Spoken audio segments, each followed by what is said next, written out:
Hi guys, this is Kimmerman from Kimmerman Studio. Today pupunta tayo sa asinan ng pinsan ko na si Joel at titignan natin yung mga asin niya, yung mga hina-harvest nilang asin. Ayan. So dito kasi sa Mindoro, isa sa mga pinagkakakitaan din yung asin. Ayan, so tingnan natin yung kanyang mga hina-harvest na asin. So maglalakad muna kami dito din sa papunta dun sa kanyang pwesto. Ayan, so medyo malayo-layo. Tapos ito yung yung bukid. Diyan yung mga sibuyas naman.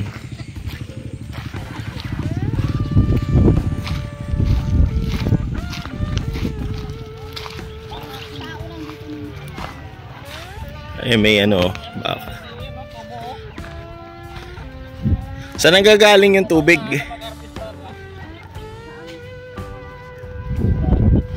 Ayun.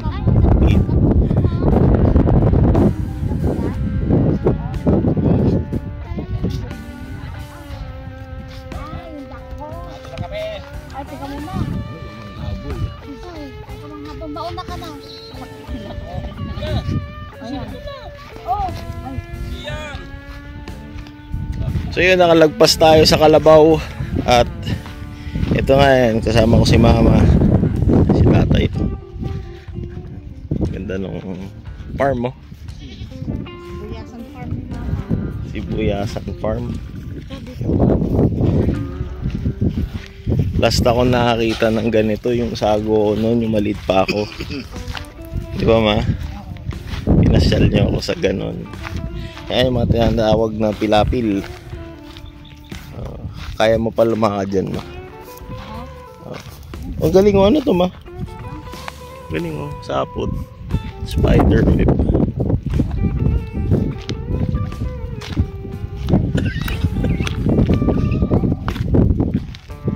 Ayan. Tayas ka lang, tay.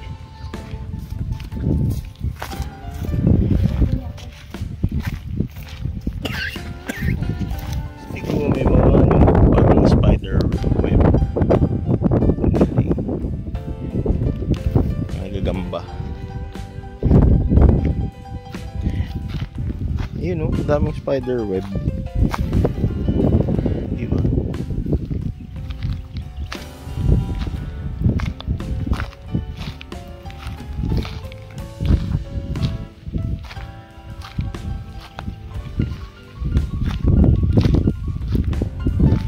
Ano to, ma?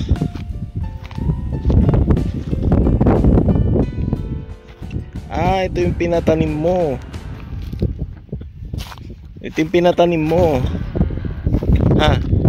Ito yung pinatanim mo. Ang galing ah. So ito nga pala yung sibuyasan ni mama. Pinatanim niya. Ang dami pa.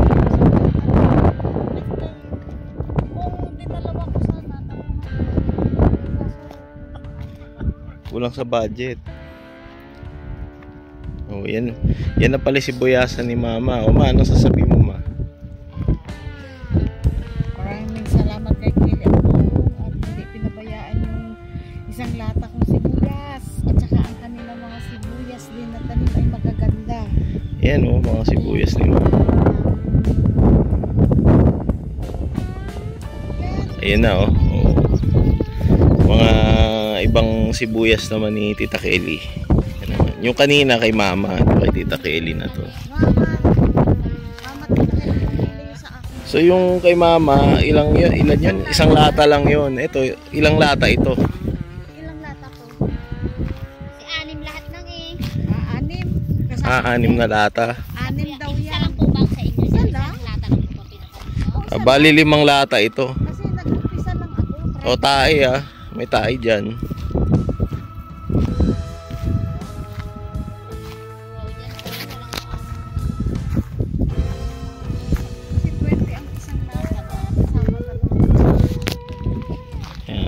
Ayun yung inyo? Ayun yung kay hapon. Ito yung mga tubig dagat. Diyan kinukuha yung mga asin, pinapatuyo yan dyan. Tapos may madadaanan tayong baka.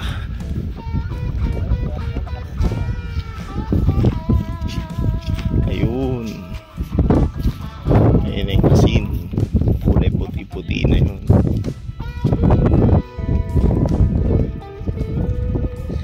Tapos may baka tayo. Ayun, baka. Corn beef. Ayun ang mga asin. Dami yung asin. Kaso si tatay asin. Tatay, picture ka.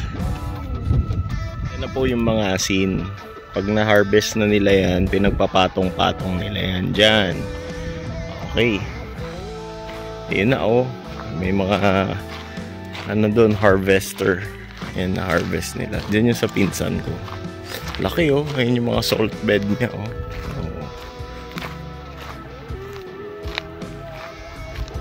Ayan na. Diba?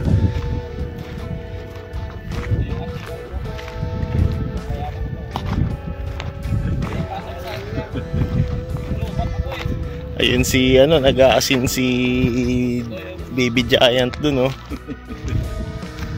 ang dami ng asin yan Yan na, naka na siya, naka basket. Tapos yan, di ba?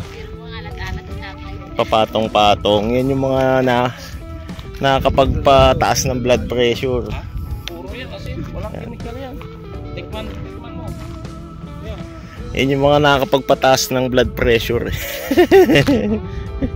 Ayan, asin. Dami Grabe Hanggang doon yung gano'n. Ayun yung mga farmers, yung mga nag-harvest. Ayun sila. Nakikita niyo doon.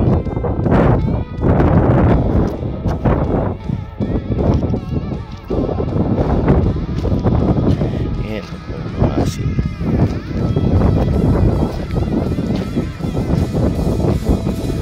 Sila nag-harvest sila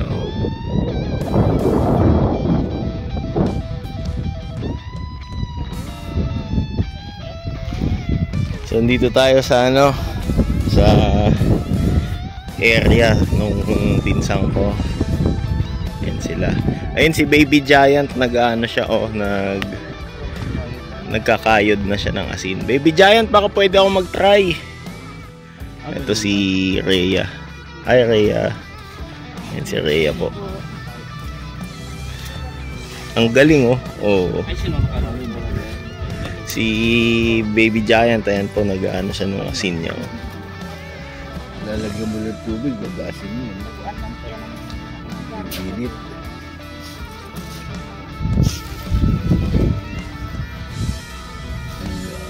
Simple lang si Baby Giant Patry naman.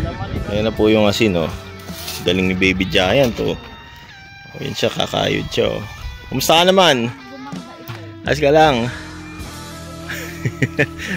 Mayayain po kasi yan Pero masipag po yan Galing Kayod siya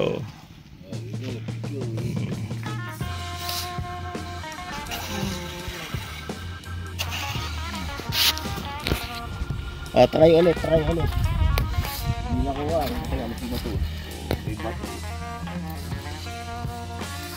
Patugong nga ulit ako Kaso puro na to, wala ka nang paglalagyan.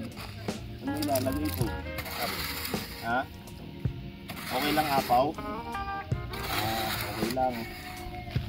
Okay lang apaw Bigyan natin yung isa. Pinakayod natin yung asin.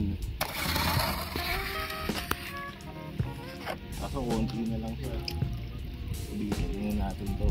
Tayong kanina, daming kuha ko Try natin pag Ha?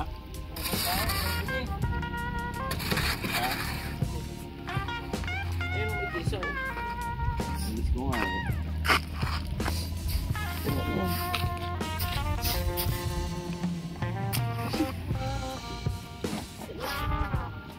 araw-araw yung gamit mo. Puta na asin pa ang dami mo, no? Kaya pala, Yung laki. Yung play kong ginusto ni Kuya Ban. baka may banda oh. May dadaan ma. Ay, ito yung pantula. Puno na. Tapos na agad ito. Patubig na. Ama, may dadaan sa likod mo. Ang alat. Kaya ang asin eh. Pwede na ba tikman to? Ito, lumulutang oo. Nag-horma pa. Asin na asin yan. Panalo.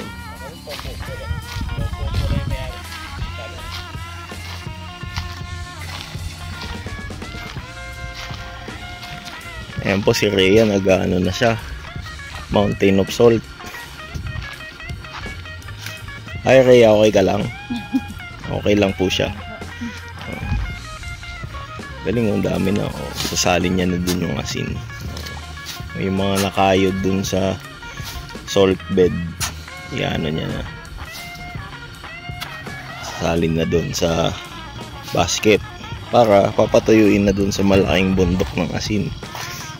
Ito na naman si Baby Giant po. Sipag talaga ni Baby Giant. Idol ko talaga to. Kahit shy type siya.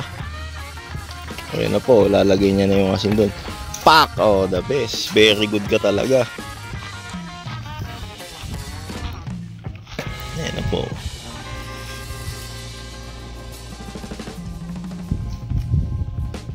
Aside po kila Rhea tsaka kila Joel, ayan, meron pang iba dun na naghahakot din po. Ayan, kinakayod nila po doon. No? Ayan yun. Ayan, pag natutuyo na kasi yung tubig dagat na yan, nag-appear na yung mga asin. Ayan na siya. Ang galing.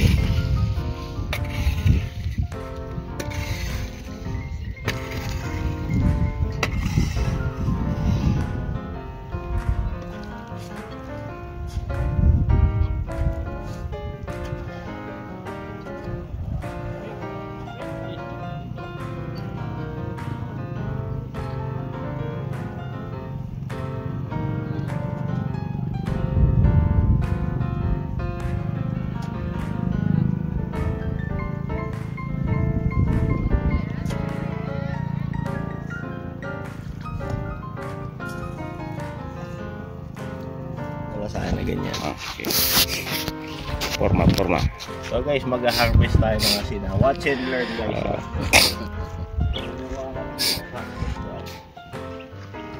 Sa basket ng asin dito lang.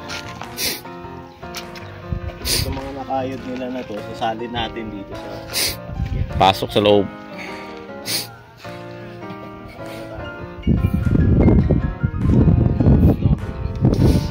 Galing ah. diba? Kasi watch and learn.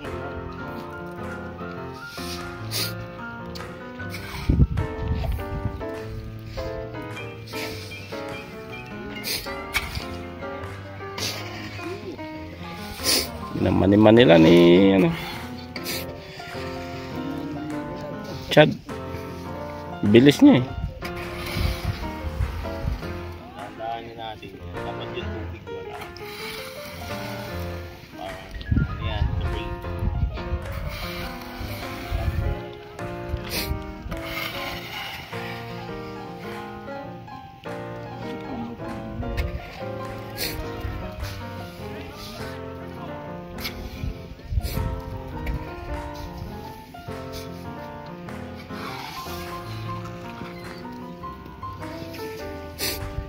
As ba to? Kitang-kita. Kulay puti. Hindi natin pupunuin para hindi mahirap buhatin.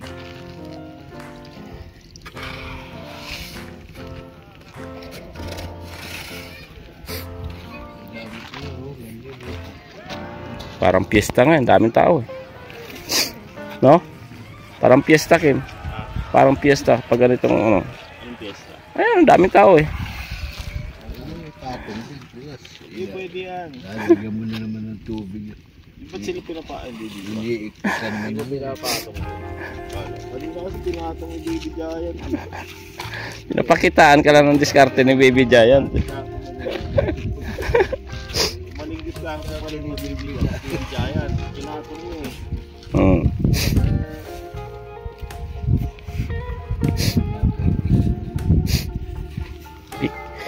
Mikos-mikos lang ba? Pictus-pictus lang ah.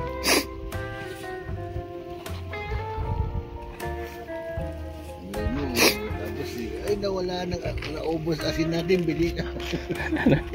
Samantala. Sawa ka sa Manila. Samantalang tubig. Puta yung nakapiranggot eh. Piso, wala na tayo asin, naubos na, bumili ka kasi dito.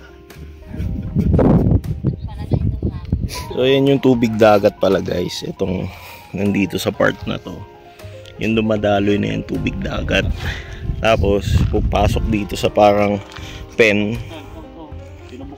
Yung dry pen na yan. May ipon dyan yung tubig dagat. Hanggang sa maano siya, papatuyuin. O, diba? May sukat yung pagpapaano ng tubig. May sukat, hindi pupunuin. 1/4 na. Para madaling mag-evaporate. Ganun pala yun. Yan, ang dami. Sino man yung may-ari nitong yaman na. Grabe. Gubalya, no? Itong asin na to. Kasi export sa Manila. Sa saan sa Pilipinas. Palengke.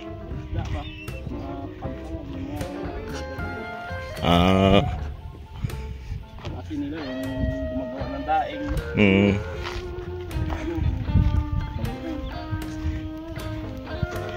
Hindi, bali ito pag natuyo na yung asin na yan, sako-sako, i-deliver na nila. Galing. Buyer. Sa palengke na dadalhin. Ayan yung tubig dagat oh. Ito yung dito nang gagaling. Pero may connected pa yan doon sa ano. Doon. Kaya yun. Parang may ano siya yung... So, ito oh. Galing sa PBC. Galing. Diyan siya bumubukal oh. Pero may hose yan papunta doon sa dagat mismo. Doon. Hindi, walang hose. Ganyan lang. Hindi, kaya nga. Hindi. Paano nakapunta dyan yung tubig na ano? Galing dagat. Yun. Galing, di ba? So, ito yung Salt Bay ng Pilipinas.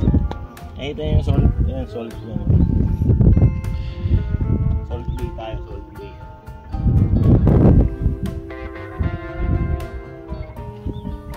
Salt Bay.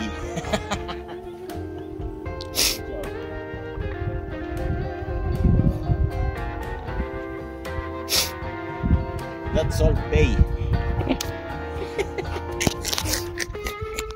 Ang laka, patay ka, lugi na. Yun.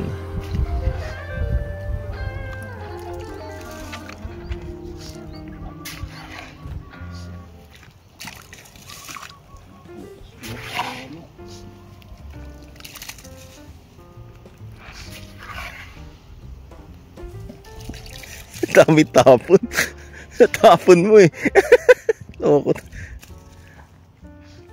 Lugi na si Baby Jean yan.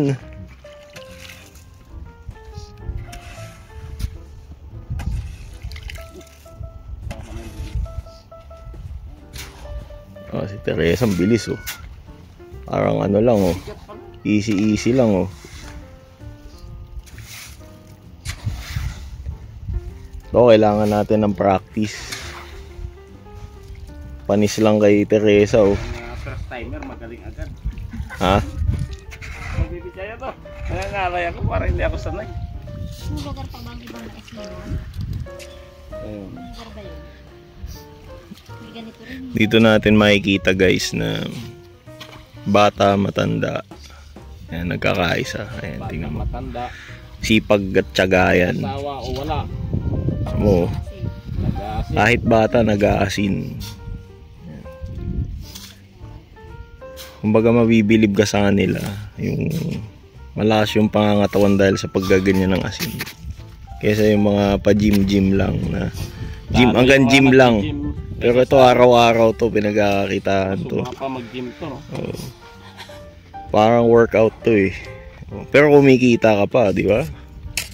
Kasi nag-membership ka sa fitness zone, wala namang ano, ang gandun lang yun.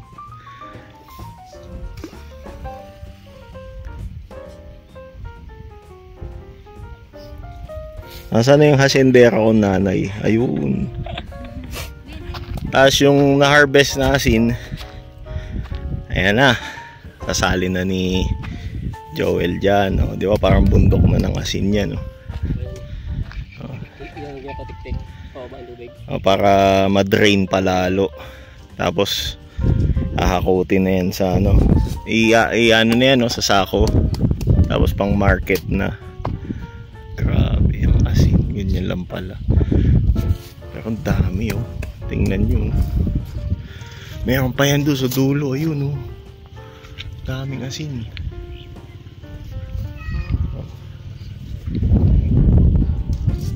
Pabalik niya na yun.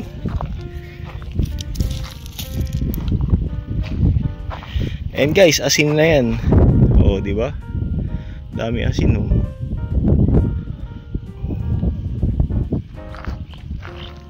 Silipin pa natin yung banda dito.